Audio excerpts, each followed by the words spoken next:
As legend has it, Rome was founded in 753 BC by Romulus and Remus, twin sons of Mars, the god of war, left to drown in a basket on the Tiber by a king of nearby Alba Longa and rescued by a she-wolf.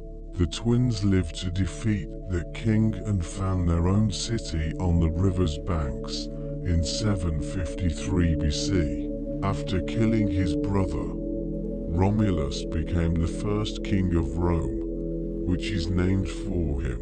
A line of Sabine, Latin and Etruscan earlier Italian civilizations kings followed in a non-hereditary succession. There are 7 legendary kings of Rome: Romulus, Numa Pompilius, Tullus Hostilius, Ancus Marcius, Lucius Tarquinius Priscus, Tarquin the Elder, Servius Tullius, and Tarquinius Superbus, or Tarquin the Proud 534 to 510 BC, while they were referred to as Rex, or king in Latin. All the kings after Romulus were elected by the Senate. Rome's era as a monarchy ended in 509 BC, with the overthrow of its 7th king, Lucius Tarquinius Superbus, whom ancient historians portrayed as cruel and tyrannical, compared to his benevolent predecessors. A popular uprising was said to have arisen over the rape of a virtuous noblewoman, Lucretia, by the king's son.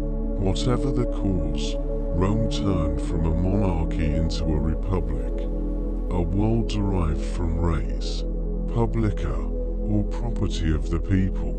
Rome was built on 7 hills, known as the 7 Hills of Rome. The early republic, the power of the monarch passed to 2 annually elected magistrates called consuls. They also served as commanders-in-chief of the army. The magistrates, though elected by the people, were drawn largely from the Senate, which was dominated by the patricians, or the descendants of the original senators from the time of Romulus.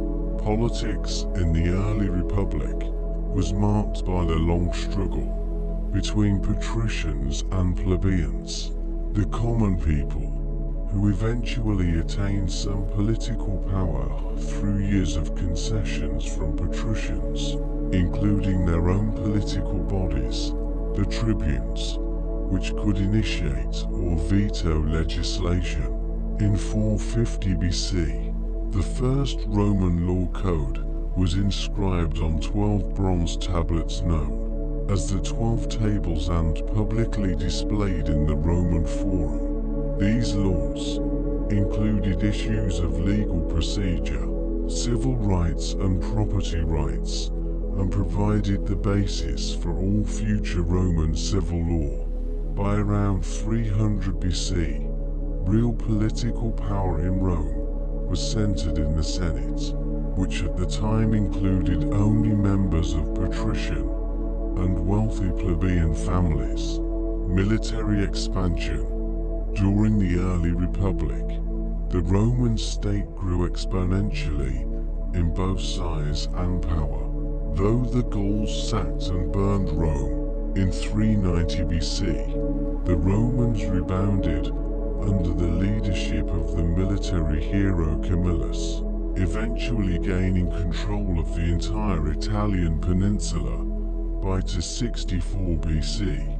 Rome then fought a series of wars known as the Punic Wars with Carthage, a powerful city-state in northern Africa. The first two Punic Wars ended with Rome in full control of Sicily, the western Mediterranean, and much of Spain.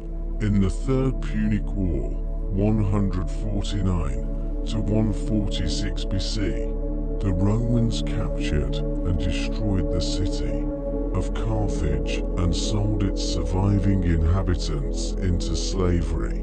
making a section of northern Africa a Roman province.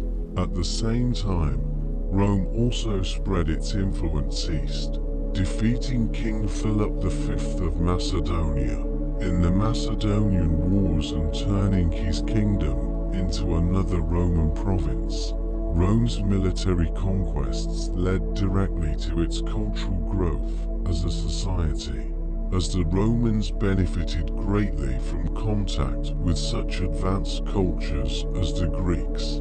The first Roman literature appeared around 40 BC, with translations of Greek classics into Latin. Romans would eventually adopt much of Greek art, philosophy and religion. Internal struggles in the late Republic. Rome's complex political institutions began to crumble under the weight of the growing empire, ushering in an era of internal turmoil and violence.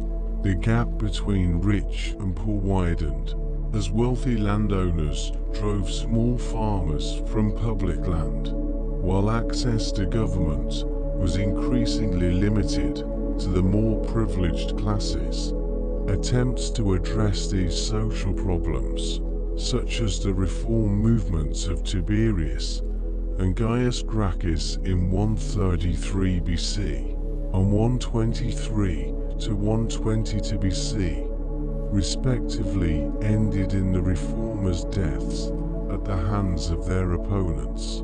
Gaius Marius, a commoner whose military prowess elevated him to the position of consul for the first of 6 terms in 107 BC, was the first of a series of warlords who would dominate Rome during the late Republic.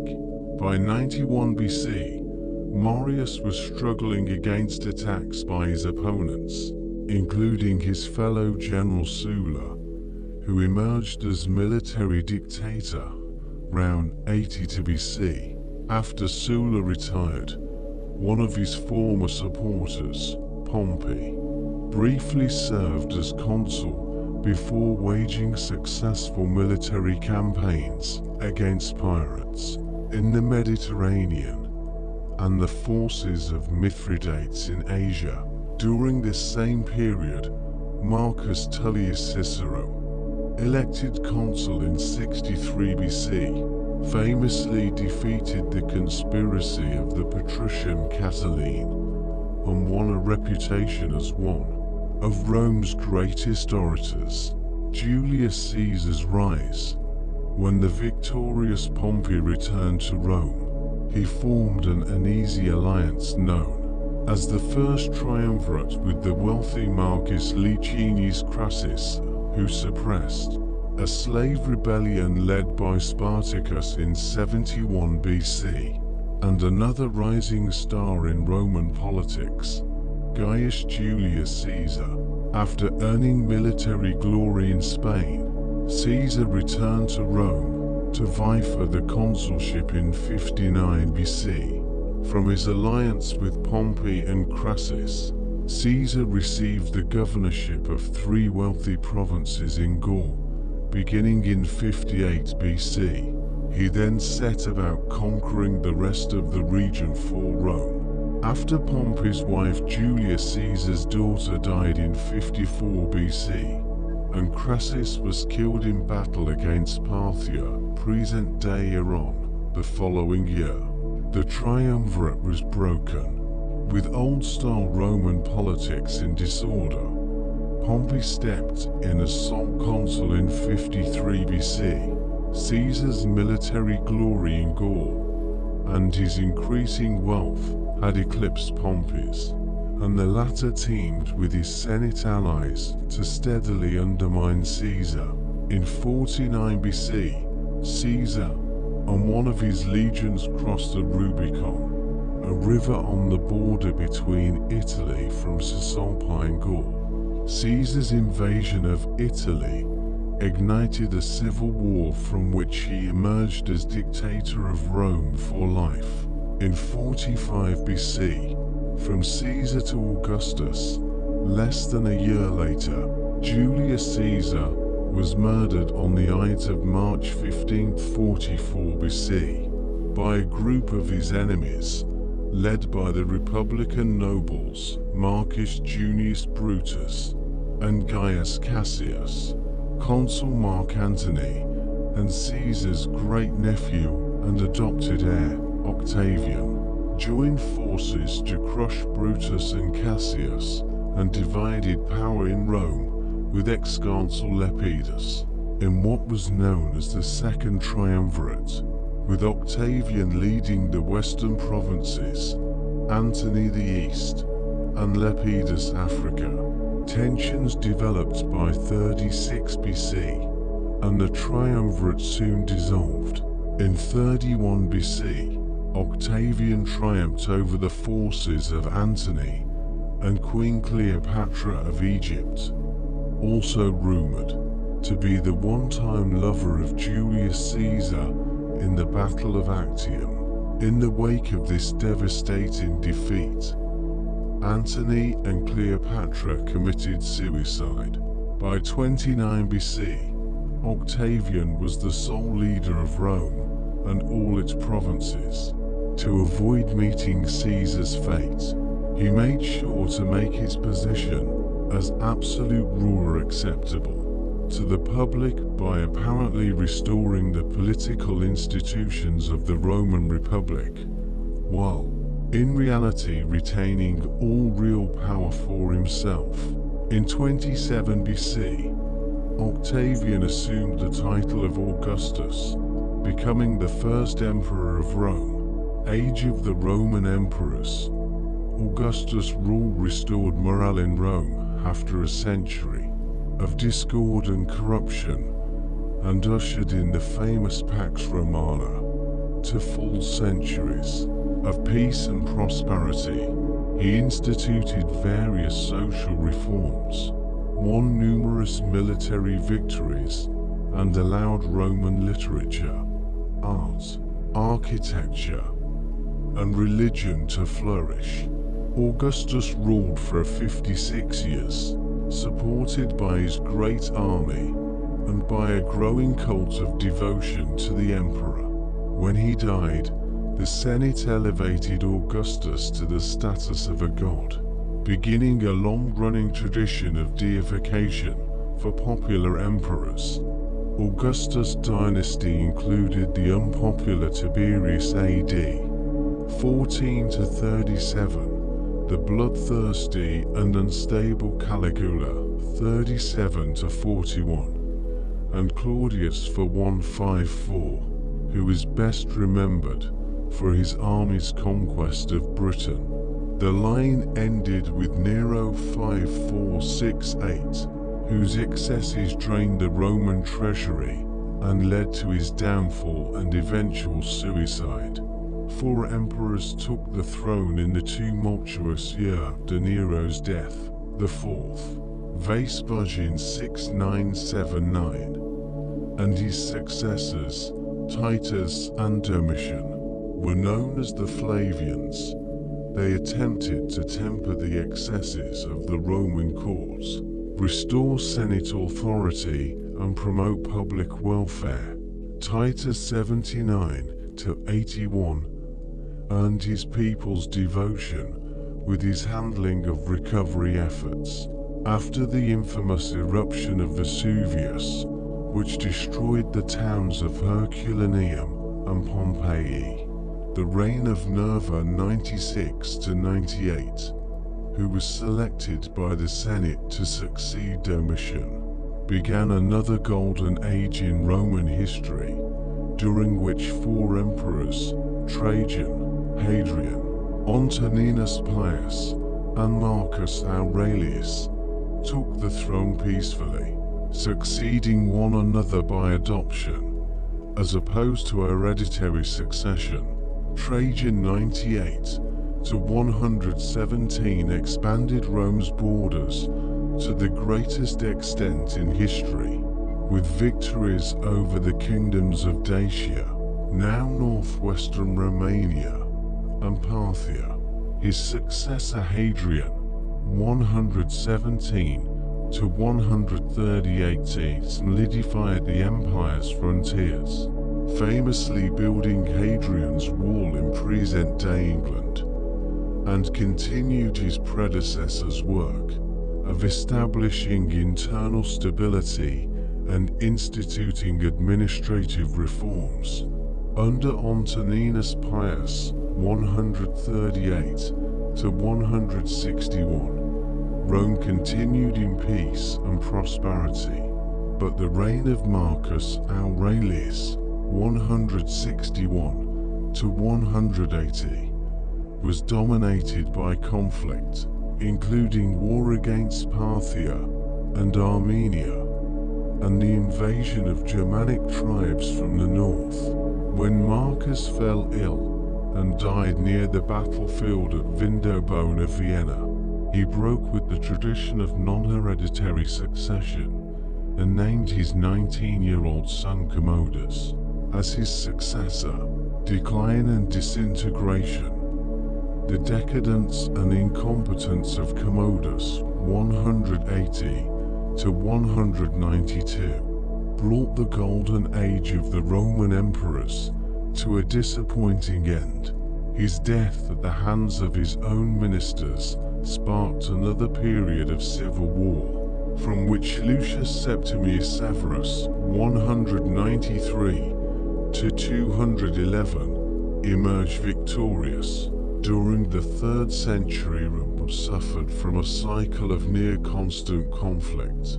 A total of 22 emperors took the throne, many of them meeting violent ends at the hands of the same soldiers who had propelled them to power.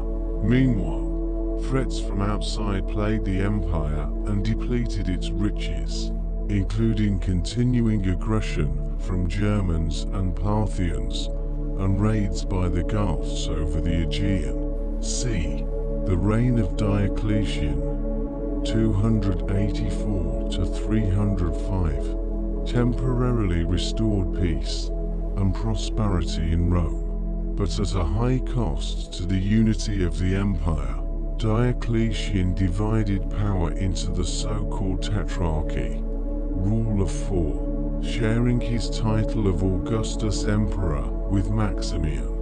A pair of generals, Galerius and Constantius, were appointed as the assistants and chosen successors of Diocletian and Maximian.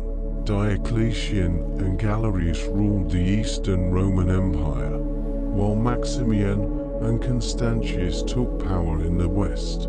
The stability of this system suffered greatly after Diocletian and Maximian retired from office. Constantine, the son of Constantius, emerged from the ensuing power struggles as sole emperor of a reunified Rome in 324. He moved the Roman capital to the Greek city of Byzantium, which he renamed Constantinople.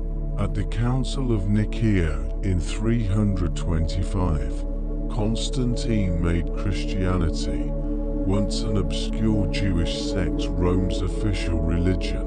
Roman unity under Constantine proved illusory, and 30 years after his death, the Eastern and Western empires were again divided.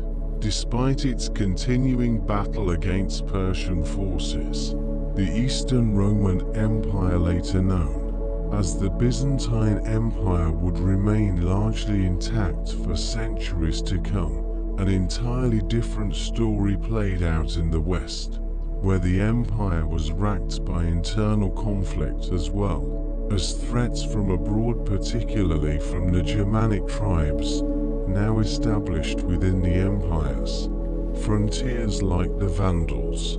Their sack of Rome originated the phrase vandalism, and was steadily losing money due to constant warfare. Rome eventually collapsed under the weight of its own bloated empire, losing its provinces one by one. Britain around 410, Spain and northern Africa by 430. Attila, and his brutal Huns invaded Gaul and Italy around 450, further shaking the foundations of the empire. In September 476, a Germanic prince named Odovacar won control of the Roman army in Italy. After deposing the last Western emperor, Romulus Augustus, Odovacar's troops proclaimed him king of Italy, bringing an ignoble end to the long, tumultuous history of ancient Rome. The fall of the Roman Empire was complete. Roman architecture and engineering innovations have had a lasting impact on the modern world. Roman aqueducts, first developed in 312 BC, enabled the rise of cities by transporting water to urban areas, improving public health and sanitation. Some Roman aqueducts transported water up to 60 miles from its source, and the Fountain of Trevi in Rome still relies on an updated version of an original Roman aqueduct. Roman cement and concrete are part of the reason ancient buildings like the Colosseum and Roman Forum are still standing strong today. Roman arches, or segmented arches, improved upon earlier arches to build strong bridges and buildings, evenly distributing weight throughout the structure. Roman roads, the most advanced roads in the ancient world, enabled the Roman Empire, which was over 7 million square miles, at the pinnacle of its power, to stay connected. They included such modern-seeming innovations as mile markers and drainage. Over 50,000 miles of road were built by 200 BC, and several are still in use today.